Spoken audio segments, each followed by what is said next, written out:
Welcome to the first episode of Talk Hoops with Coach Davis.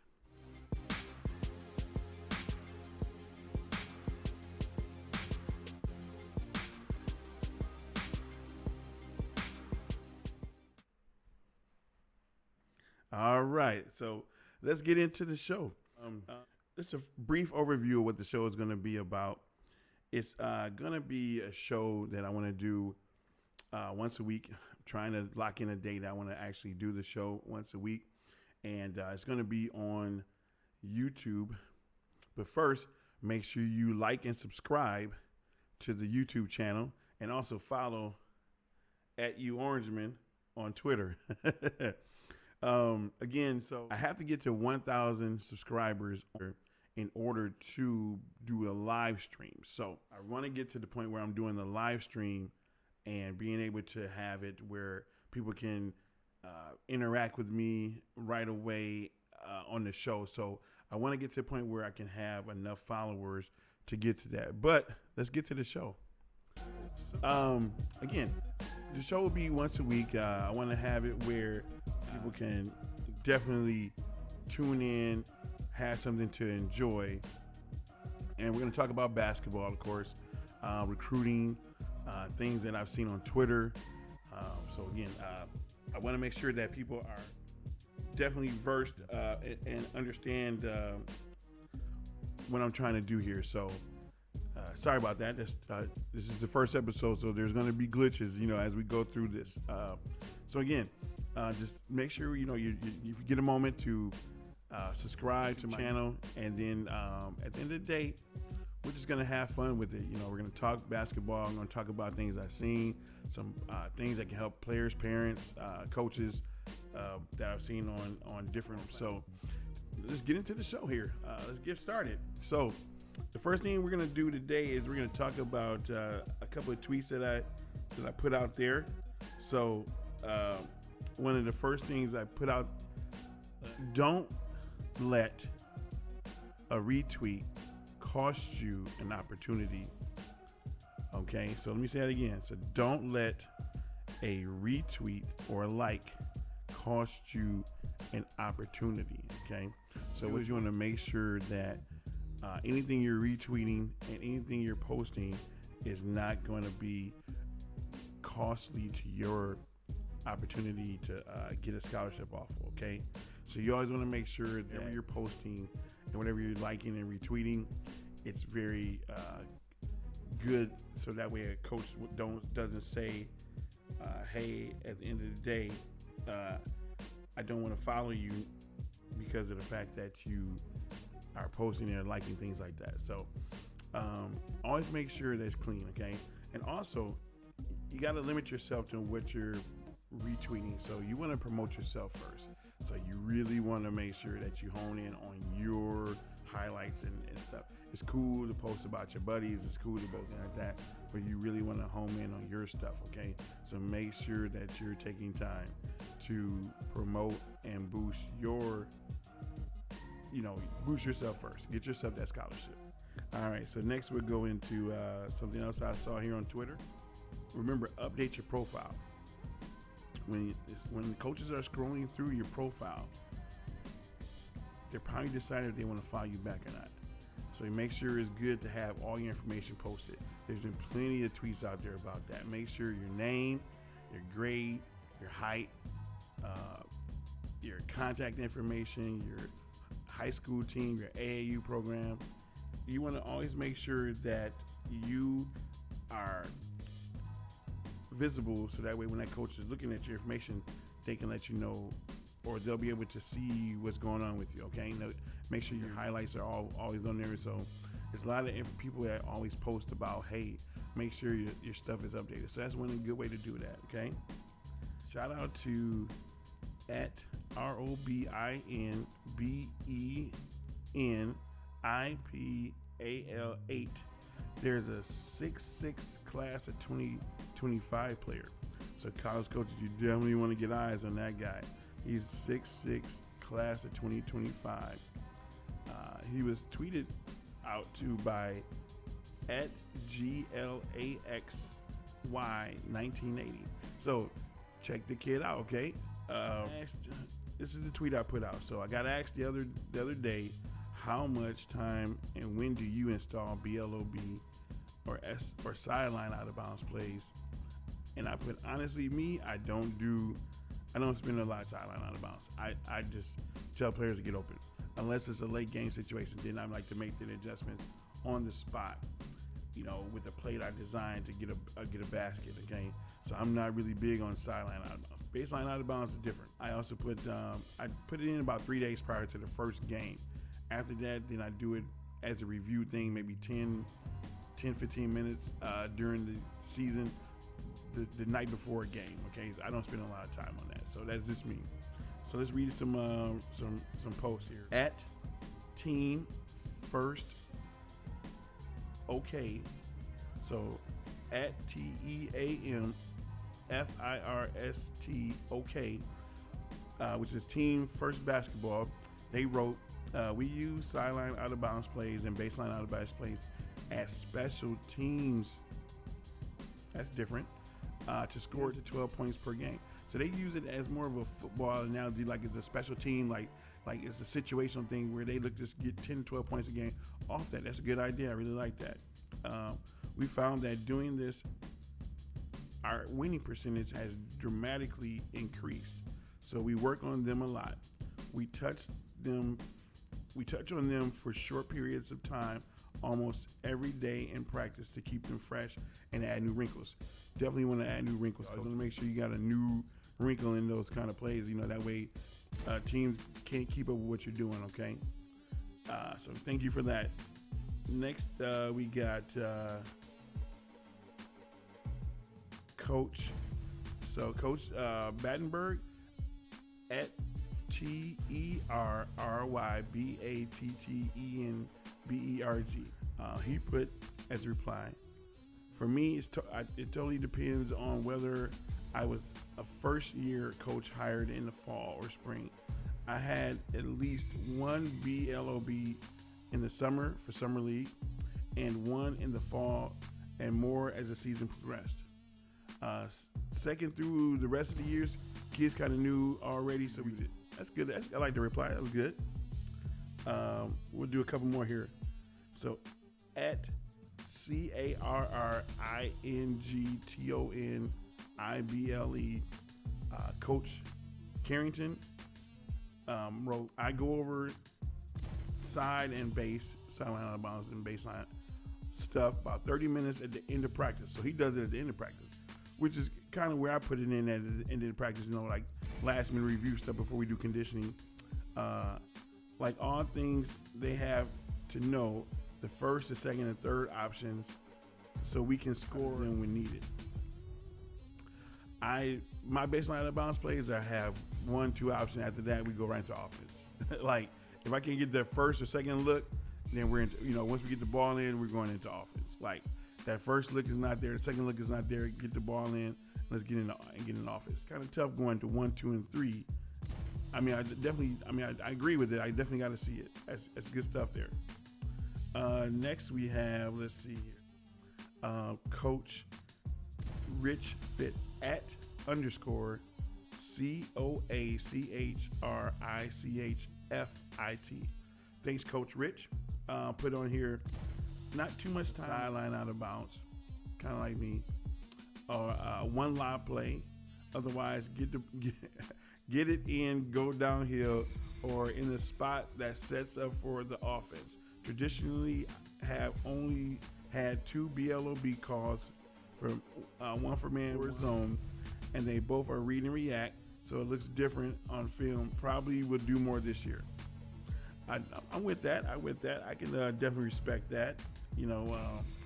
I'm I'm not a big fan on the B's at all. So let's see. Let's scroll through and find another one. So this is another question I posted here. How can a player prove they are ready if they only get PT in garbage time, playing time in garbage time? There is that one kid in garbage time that is a bucket. It's always that one, talented kid that just might not get real playing time. or maybe in the doghouse by the coach. I don't know. And yes, and they probably are surrounded by guys who might not be truly ready for real game time. How can that one player get more real minutes? Okay, so let's go over some replies here. Shout out to Huntington Women's Basketball, chimed in on this one. At HHS _ LADYCANES. They chimed in and said, that's the worst. That's how he started it. That's the worst. Players always prove they're ready in practice reps. True. Glimpses of confidence. That's true. I'm with that. Then in game situations, give them enough time to prove to themselves first, then to the coaches. I like that. Shouts out for that reply. At coach at COACH _OQUINN. He put minutes are warned in practice. I'll take it. Next we got at SHAUNJAY. Shots out. He put big believer in conversations. Just like Grace should be updating kids on their status, strengths, weaknesses, in calm conversation. I like it. All forces the coaches and staff to truly effectively reflect on kids and versus going into autopilot mode. I like that. I truly like that. Sorry, guys. I told you this is the first episode. I'm going to have to disable Siri when I do my next one. So, again, very good valid points on that. And then we'll go into a couple more tweets here that I put out as far as questions. And make sure, if you can, just give me a follow on and subscribe on to the YouTube channel and follow me on Twitter, of course. Again, once we get to 1,000 followers, we'll go to a live stream and be able to do these types of things online. Shouts out, there's a 6'10", 2024 player. If you want to look him up, he's 6'10", 2024 player, college coaches. At ERVINJACORI. Again, 6'10", 2024. Looks like a good prospect. Let's see here. We'll go into this one. All right. It's a question I received from someone, okay? The question was, how do you pick team captains, okay? If the team doesn't vote for the star player for your varsity, do you overrule and make the selection after the vote? How many do you have? The roles, the duties, and requirements? Fair question. Let's read some responses here. So, shouts out to at ELUTZMDCOM.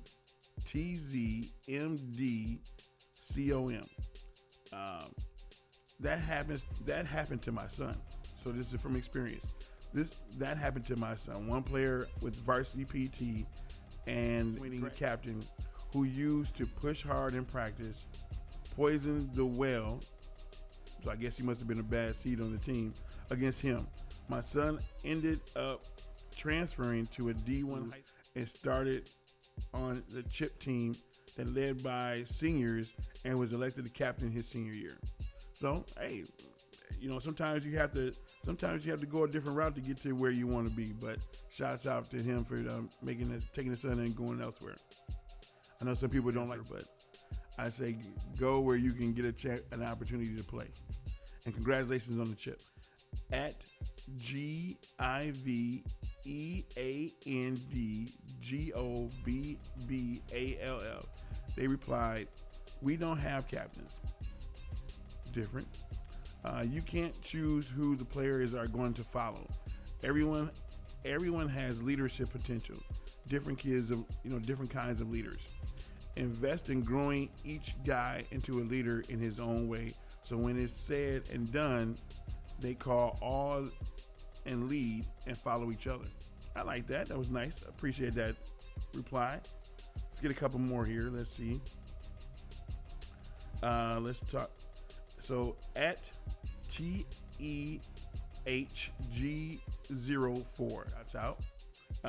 This also happens a lot. It's not about the best person to lead your team, okay, or has the most experience. It's a popularity contest now, or just the person or persons that are seniors. Shaking my head. Hey, I like to reply. I appreciate that. I've seen it. In some instances, or heard about it in some instances. So I agree with that. Sometimes it is making a captain is about who kids feel like are the popular person or the popular player or things like that. So I get it. Let's get to a couple more here. Or let's get to one more. We'll do one more. At 3_CONTESTANT. Put it depends on what you want out of the role. If you simply want someone to be your voice on the court, appoint them when the season starts and select the player that will be on the floor the most. Okay, I can totally agree with that. That's a good, respectable tweet there, or reply to that. And then we're gonna get into a couple more questions here. Again, hit the like, hit the subscribe. Make sure you give me a follow on YouTube, and of course follow on Twitter at Orangeman. And then we'll grow the channel, and as we grow, we'll go live stream. Okay, so we'll get to a few more here. Let me get in. And thanks for sticking around. Again, we're gonna have a lot of information.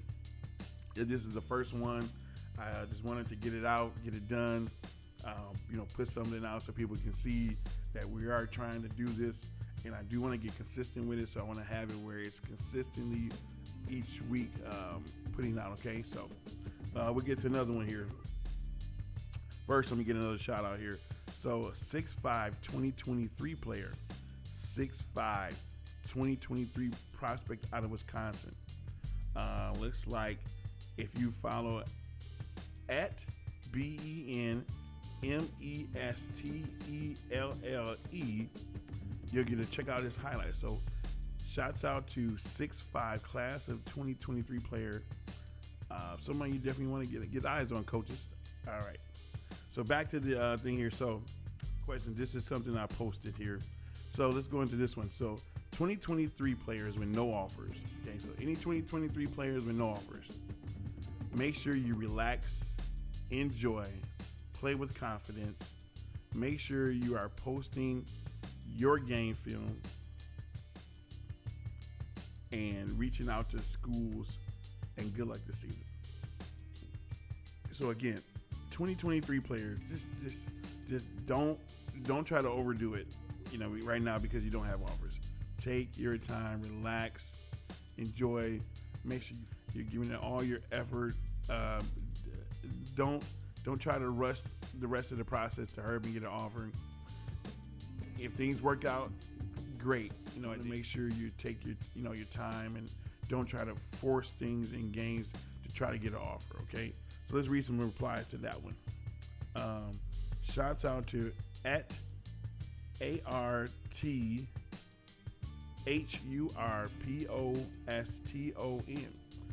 Put, I think if a player enjoys the game, he or she should continue on until it's a final for them.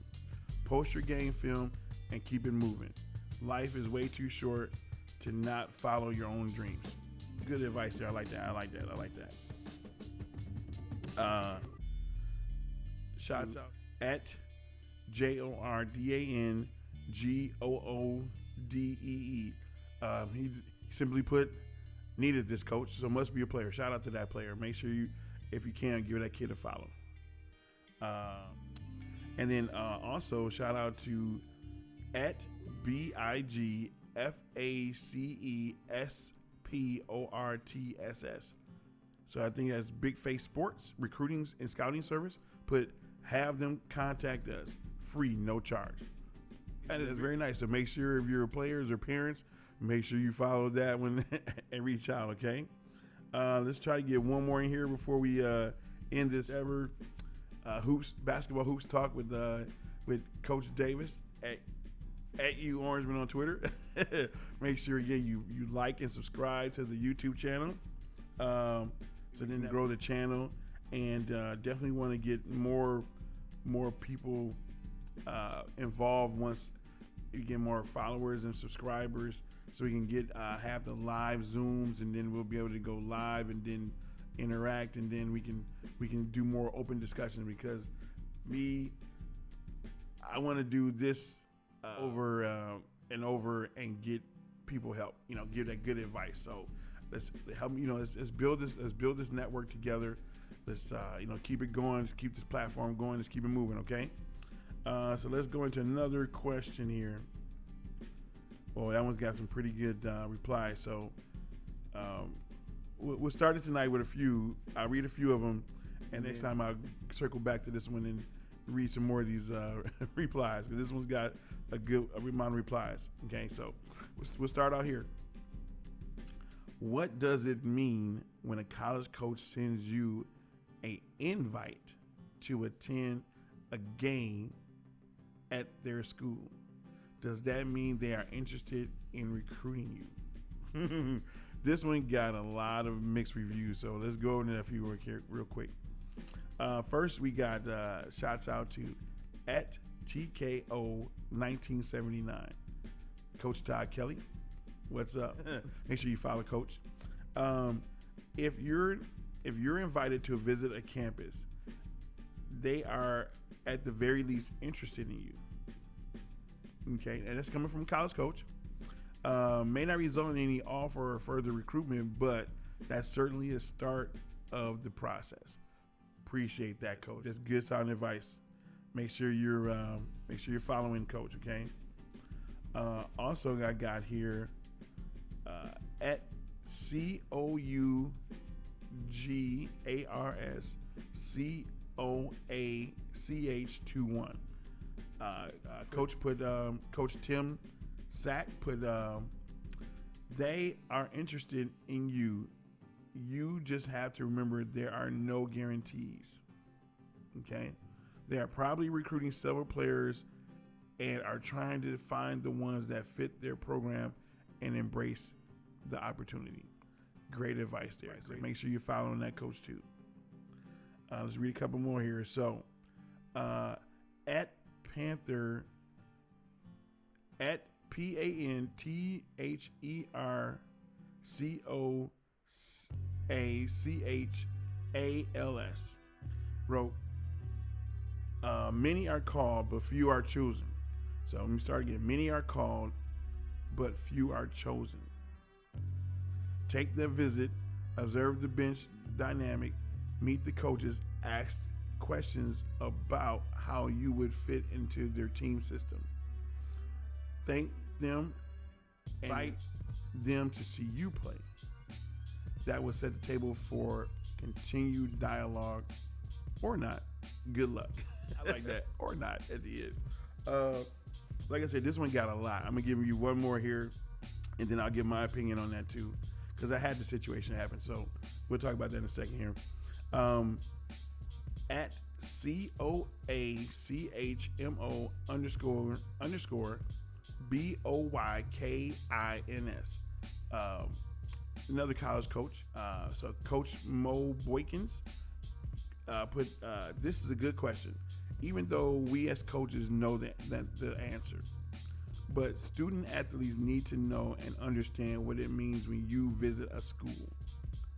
Also, they can't assume just because they were invited that it's that the coach will offer them.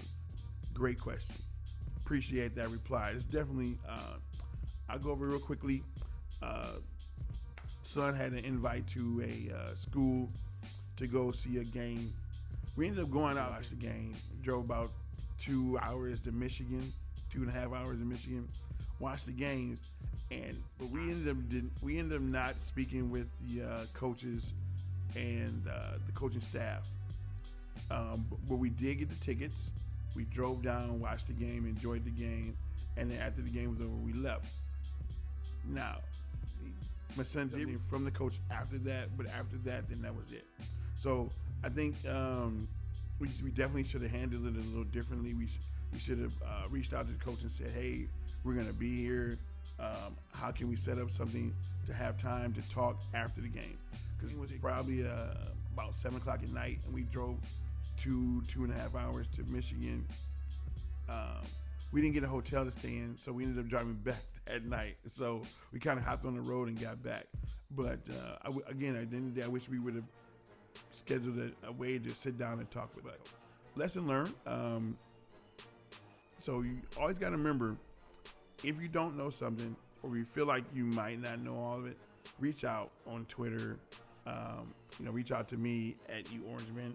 I'll definitely post something out there, and we'll get our basketball network or family to chime in and give their answers, because you don't want to have a situation like that where you may, like I said, no guarantees. Okay. A coach can send an invite to 100 kids just to get kids on the campus to see the facilities, and that's kind of where I took it, where it's more of a maybe coaches just getting kids out to see the campus. Had a few interactions with the assistant coach at the time about the visit, but again, lesson learned. So shout out to everyone who watched this tonight or who's watching this on replay. Again, I want to get to 1,000 subscribers on YouTube and go live and do a live stream. Big thanks to everybody who's following right now. We're knocking on the door of 15K followers on Twitter. Let's keep it growing, and let's keep building this together. Let's make a nice network of good information for players. Next episode, hopefully I would do right away next week sometime, and bring some more tweets. Maybe do some more information about what to look for on for offer, or what grades, point average you need for requirements and fast, things like that. So we'll talk about all that kind of stuff. We'll dive in. If people have questions that they may post under this YouTube video or on Twitter. So I post questions they may want to have answered the next time I'm on. We'll go over that. So I also will keep shouting out players as I scroll through and see players highlights from any sport. I know this is basketball, but I'll give a shout out to a baseball player, softball, soccer, football, track athlete, things like that. So as I scroll through, and I normally like and retweet a lot of stuff, so I'll do that. So, and I'll shout out some more accounts to follow. So definitely thanks for joining in, and until next time, again, let's continue to build. Hit that like, hit that subscribe, and let's make this happen. We want to go live.